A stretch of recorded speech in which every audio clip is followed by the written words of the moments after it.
présidentielle, l'interview sur Radio Classique et Public Sénat. Bonjour Gilles, nous sommes donc avec Laurent Fabius, Monsieur le Premier ministre, donc bonjour. Bonjour. Si je vous dis ce matin, la ferveur c'est lui, c'est-à-dire je pense à Jean-Luc Mélenchon dont on parlait avec Guillaume Tabar, est-ce que vous trouvez ça dangereux pour le Parti Socialiste et pour François Hollande? J'entendais la critique, enfin le commentaire de M. Tabar qui me paraît juste. Tout dépend comment on interprète les choses. Si les personnes qui s'apprêtent à voter pour Jean-Luc Mélenchon étaient des personnes qui soit auraient voté extrême gauche, soit n'auraient pas voté pour du tout, bon, pas de problème. Si ce sont des gens qui s'apprêtent à voter pour François Hollande, ça pose davantage un problème, parce que tout ce qui affaiblit ou affaiblirait François Hollande serait positif pour les affaires de M. Sarkozy. Qui trouve Jean-Luc Mélenchon très sympathique. Ah ben oui, mais c'est pas seulement lui, c'est la presse de droite d'une façon générale. Je riais en regardant ce matin Le Figaro et quelques autres titres. C'est merveilleux. Bon, le fait que les communistes qui soutiennent M. Mélenchon n'existent plus, et c'est l'incarnation d'une... Non, mais il y a un... Bon, mais en même temps... il y a un seuil quand même. C'est-à-dire qu'à partir de là, il est à 11. Oui. Mais s'il est à 15 dans l'idée du vote utile, ça devient dangereux quand même pour... Non, la vraie question, c'est la question du changement que j'appellerais du changement efficace. Bon, il y a beaucoup de choses que propose Jean-Luc Mélenchon qui sont pertinentes. Bon, mais... Lesquelles bon, rétablir le SMIC à 1 700 €, les 35 si heures... vous voulez, sa volonté générale de réduire les inégalités... Remboursement à 100% des dépenses de santé, blocage des loyers, enfin tout ça est un peu délirant. C'est pour ça que je parle de changement efficace. Si on veut un changement efficace, c'est évidemment François Hollande qui le propose. Bon, c'est peut-être moins romantique, moins romanesque que d'autres, mais je parlais hier avant-hier, avec des ouvriers dans ma circonscription, qui me disaient, bon, le problème, c'est ça, nous on veut que ça change vraiment, on ne veut pas se faire plaisir comme ça dans une manifestation. Donc, voilà, c'est une question d'interprétation. Moi, je maintiens que si on veut une alternative efficace à Nicolas Sarkozy, c'est François Hollande qui la porte. Maintenant, Jean-Luc Mélenchon peut recueillir des voix qui, sinon, ou bien se seraient abstenues, ou bien se seraient portées sur qui? J'en sais rien. Gilles Leclerc. Toujours sur ce registre-là, la dynamique Mélenchon, on peut dire c'est la crise, c'est pas beaucoup d'extrême gauche, etc. Est-ce que c'est pas dû peut-être à une petite déception je dirais de la dernière séquence de François Hollande. Sens de ferveur. Vous ne pensez pas du tout ça? J'interprète pas ça comme ça. J'interprète, si vous voulez, les choses avec prudence de la manière suivante. Au fond, dans l'opinion, il a été installé que François Hollande était devant et probablement qu'il allait gagner. Ça, c'est installé dans l'opinion. Et du coup, on peut, entre guillemets, se faire plaisir. Je vais juste vous citer une phrase de Jean-Luc Mélenchon hier, disait-il, sans citer François Hollande, hein, je suis honnête. Les autres, sous-entendu quand même un peu François Hollande, font une campagne à la papa. Est-ce qu'il n'y a pas quand même quelque chose qui vous interpelle? Non, je pense pas. Je pense que le phénomène dominant, c'est celui que je viens d'indiquer. On dit, l'opinion générale, les commentaires disent, bon, François Hollande est en tête, il va être en tête, il n'y a aucun problème, il est probable qu'il va gagner. Donc à partir de là, plus besoin de se mobiliser. Non, c'est une erreur. Moi, je suis simple, peut-être un peu schématique. Celui pour lequel on veut voter au deuxième tour, il faut le porter en tête au premier tour. Qu'est-ce qu'il doit faire à partir de maintenant? Continuer sur sa ligne. Je pense qu'il a eu l'honnêteté, il est le seul dans ce cas, dès le début, à présenter un programme crédible d'alternance. Il faut qu'il décline en particulier toutes les propositions concrètes qu'il fait sur l'augmentation du pouvoir d'achat, sur les retraites, sur l'emploi, pour qu'on montre que c'est réaliste et que c'est la seule voie de changement efficace. Mais justement, Laurent Fabius, l'idée de décliner des propositions qui ont maintenant plusieurs semaines, est-ce que ça ne peut pas impliquer aussi l'idée du déclin? Parce que la stratégie du président de la République, c'est exactement le contraire. C'est-à-dire qu'il n'y a pas de programme, mais chaque jour, c'est le carpet bombing, on propose d'autres, effectivement, propositions. Cher Guillaume Durand, Monsieur Sarkozy est un menteur et un bonimenteur. C'est comme ça que vous avez vécu le débat que vous avez fait avec lui sur France 2? Absolument. Quand je l'entends, je crois que c'était hier sur M6, d'après ce que j'ai lu, quand je le lis, pardon, dire, main sur le cœur, je n'augmenterai pas l'âge de la retraite. Hein, vous avez entendu dire ça. C'était exactement la même phrase qu'il prononçait avant 2007, alors que la retraite est de 60 ans. Ça n'a pas l'empêché d'augmenter. Lorsqu'il dit « je veux supprimer des normes », mais aucun président de la République, n'a augmenté autant le nombre de normes. Lorsqu'il dit « je vais supprimer les cotisations sociales pour les gens de plus de 55 ans », mais vraiment c'est se moquer du monde quand on regarde ce qu'il a fait depuis maintenant 5 ans. Lorsqu'il dit « je suis contre M. Jospin parce qu'il a autorisé la Grèce à rentrer, vous avez vu, dans l'Union européenne ». J'ai regardé l'autre jour la chose. En visite officielle en Grèce, une année avant la crise, M. Sarkozy, président de la République, disait « ce qu'ont fait les Grecs est fantastique ». Donc c'est un bonimenteur. Et il fuit à la fois son bilan, j'ai dit devant lui, face à lui, que c'était un boulet, donc il le fuit, et il fuit en même temps la cohérence de ses propositions. Et comme ça, vous avez employé le mot de carpet bombing. Bon, j'enlève carpet, mais c'est ça, c'est remplacer la cohérence d'un projet par un certain nombre de coûts. C'est le spécialiste des coûts, mais c'est pas comme ça qu'on il a le droit d'envisager de faire un second mandat et de faire de nouvelles propositions. Parce que le temps de la différence. Pardonnez-moi, je termine et après vous répondrez. À un moment, il y avait prévu un certain nombre de choses. La crise intervient. Une grande partie de son action a consisté à lutter contre cette crise. Donc il est évident que des choses ont été différées. Des choses ont été oubliées. Donc il a le droit de relancer sa campagne. Deux remarques, si vous voulez bien. D'abord, quand vous regardez la chronologie, c'est un point très important. Les décisions très mauvaises qu'a prises M. Sarkozy ont été prises alors qu'on savait que la situation des finances publiques était déjà désastreuse.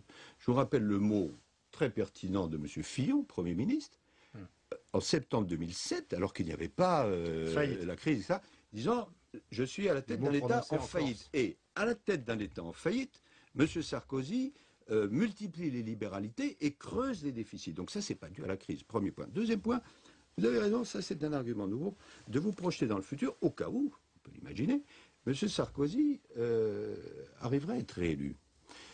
Quand vous regardez ce qui s'est passé au cours de ce quinquennat-ci, bon, il a pris toute une série de décisions excessives, mauvaises, injustes, etc., et a été obligé de revenir en arrière, bouclier fiscal et le reste. Pourquoi? Parce qu'il y avait la perspective de l'élection. C'est ça qui est le butoir, j'allais dire le filet. Bon. Si M. Sarkozy était réélu, c'est un Sarkozy sans aucune limite. C'est-à-dire que, comme en plus il ne tient absolument aucun de ses engagements, c'est un homme tout puissant, sans limite, sans butoir, qu'on mettrait à la tête de l'État. Cela, je n'accepte pas. Gilles Leclerc, question. Laurent Fabius, votre rôle auprès de François Hollande, hein, vous aviez préparé à l'époque, soit pour Dominique Strauss-Kahn ou Martine Aubry, un certain nombre de mesures applicables dès en effet les 100 premiers jours. Est-ce que tout ce que vous avez préparé, François Hollande l'a repris ou pas? Comment vous travaillez avec lui? Là, vous en êtes, en deux mots. Parce qu'on se rapproche quand même des échéances maintenant. En deux mots, Martine Aubry, alors que les primaires n'avaient pas eu lieu, m'avait demandé de préparer effectivement la première année de gouvernement sur la base de ce qui était alors le projet socialiste. Bon, je l'ai fait et j'ai remis ce travail à la fois à Martine Aubry et à François Hollande, qui avait été entre-temps désigné comme notre candidat et brillamment. Bon, et François Hollande, regardant ce travail et le jugeant utile, m'a demandé de faire ce travail avec toute une série de responsables, maintenant sur la base de sa plateforme. Bon, ce que je suis en train de faire, et donc il est clair que si François Hollande gagne, les socialistes et l'ensemble de l'équipe seront parfaitement prêts, c'est-à-dire que nous avons regardé, fonction ministérielle par fonction ministérielle et date par date, ce qui concrètement devrait être fait. C'est-à-dire que les projets de loi, les projets de décret... La session extraordinaire du mois de juillet, par exemple, c'est bouclé, ce serait prêt Bien sûr. Alors, évidemment, il y a toujours un ajustement à faire, des adaptations à faire en fonction de la réalité, en fonction... Y compris le calendrier international. Mais le calendrier international est prêt, et ça, je peux vous dire très précisément comment les choses vont se passer. La première visite sera faite à Madame Merkel, ça c'est prévu, donc au milieu du mois de mai. Ensuite, vous connaissez les critiques qui sont adressées à François Hollande, c'est-à-dire que tout le monde lui dit, au fond, il n'y a aucune raison que Madame Merkel cède devant vous. Il a beaucoup répondu à cette interrogation que je vous soumets ce matin. Ça n'empêche pas Madame Merkel de répéter que de toute façon, ils ne céderont jamais. Oui, mais je ne suis pas d'accord avec cette interprétation. D'abord, le peuple français, son vote signifiera cette fois-ci, de manière très claire, nous ne sommes pas d'accord avec une austérité permanente en Europe. Et le fait qu'un nouveau... Mais le traité a été signé. Il n'a pas été ratifié. Et donc, nous en avons discuté avec l'ensemble des sociodémocrates qui étaient présents à Paris samedi, avec le chef du SPD, c'est-à-dire le premier parti d'opposition en Allemagne, avec la même chose en Italie, avec d'autres chefs encore de partis socialistes ou de partis progressistes. Ils sont tout à fait prêts et même disposés à ce que le volet croissance ait un contenu, alors qu'aujourd'hui, il n'en a pas. Première visite en Allemagne. Première visite en Allemagne. Ensuite, il y a un sommet à Camp David, sous la présidence de M. Obama. Ensuite, le 20 et le 21 mai, il y a le sommet de l'OTAN à Chicago, avec 2 thèmes à l'ordre du jour. D'une part, l'Afghanistan, où François Hollande annoncera le retrait de nos troupes, et d'autre part, le problème du bouclier antimissile. Ensuite, 3 réunions fort importantes. Une réunion sur Rio plus 20 au Brésil. Ensuite, une réunion sur le G20, sous la présidence du Mexique. Et enfin, fin juin, Monsieur Durand y faisait allusion, le sommet européen où les questions dont nous venons de parler seront débattues. Donc c'est un calendrier national et international très fort, où d'une manière claire, François Hollande dira, voilà, la donne, bien sûr il y a la donne internationale, voilà mes positions, et voilà comment je vais avancer. Vous étiez face à Nicolas Sarkozy l'autre jour sur France 2. C'est un très bon candidat. Vous avez essayé de le déstabiliser. Il vous a déstabilisé aussi. Est-ce que vous êtes certain que cette tranquillité avec laquelle vous parlez ce matin est d'une grande efficacité face à quelqu'un qui est en train de croiser les courbes? Je pense, d'après les réactions que j'ai eues dans la population et dans les études d'opinion, que son attitude agressive est mal reçue par les Français. Vous n'étiez pas d'une grande tendresse non plus. Non, mais on peut ne pas être d'une grande tendresse et garder le débat à un certain niveau et être posé. Or, je lui ai dit, et c'était ressenti par beaucoup de téléspectateurs, pour présider la République, il faut d'abord se présider soi-même. Et cette agressivité permanente, ce fait d'être énervé, se ressent.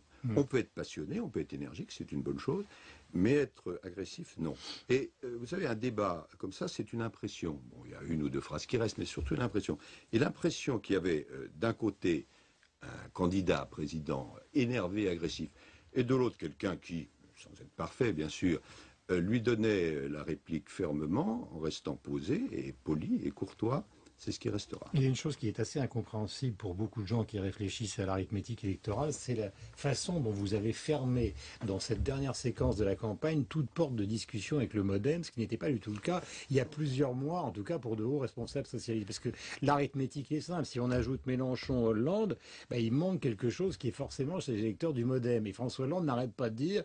Le MoDem, au fond... Non, il ne dit pas ça.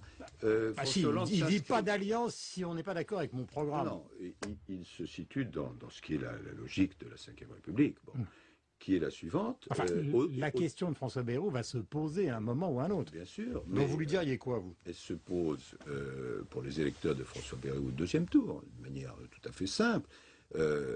Il va y avoir un premier tour qui va mettre 2 candidats en tête, vraisemblablement M. Hollande et M. Sarkozy. Le 2e tour, chaque électeur et puis chaque responsable politique doit se situer. Alors pourquoi il lui claque la porte au nez? Non, j'ai pas ce sentiment-là. Si François Bayrou dit je souhaite soutenir le programme de François Hollande, même si ce n'était pas mon projet initial, évidemment... si Jean-Luc Mélenchon dit la même chose, ça va être un peu compliqué à gérer. Oui, c'est pourquoi il ne faut pas se situer par rapport au chef d'équipe, mais par rapport à l'ensemble des électeurs. C'est la logique de la Ve République. Il faut, et c'est un mérite, en même temps c'est pas facile à tenir, mais c'est un mérite de la position de François Hollande de dire, voilà mes propositions, je n'en change pas tous les jours, je les mets sur la table. Vous votez au premier tour. Si je suis au premier tour qualifié, ce qui est nécessaire pour que nous gagnions, eh bien chacun se déterminera. Dernière question, vous parliez de la violence du président de la République, mais est-ce qu'il n'y a pas une violence à gauche? Pas la violence, oui, l'agressivité. Ségolène Royal parlant d'un président de la République qui veut échapper à l'immunité, qui veut se maintenir dans le cadre d'une immunité présidentielle, est-ce que c'est vraiment sérieux? Ça, je ne sais pas exactement ce qui se passera. Ce qui est certain, c'est que les présidents de la République actuels et futurs, dans notre esprit, ce sont des citoyens qui doivent répondre de leurs actes. Mais est-ce que c'est un argument, ça? Non, mais je ne sais pas à quoi. De laisser entendre ou sous-entendre qu'il serait à l'origine d'un certain nombre de scandales dont on ne sait même pas s'ils existent ou pas, et considérer qu'ils se représentent uniquement pour ça. Non, moi j'ai une attitude générale par rapport à ça, qui est chacun doit être responsable de ses actes, et la justice doit faire son travail. La justice doit faire son travail pour tout le monde. Non, je dis pas ça. Je dis la justice doit faire son travail. Les hommes politiques ne sont pas au-dessus des lois. Merci Laurent Fabius d'être venu ce matin Merci à sur vous. l'antenne de Merci Radio beaucoup. Classique et de Public Sénat. Gilles, nous nous retrouvons évidemment demain.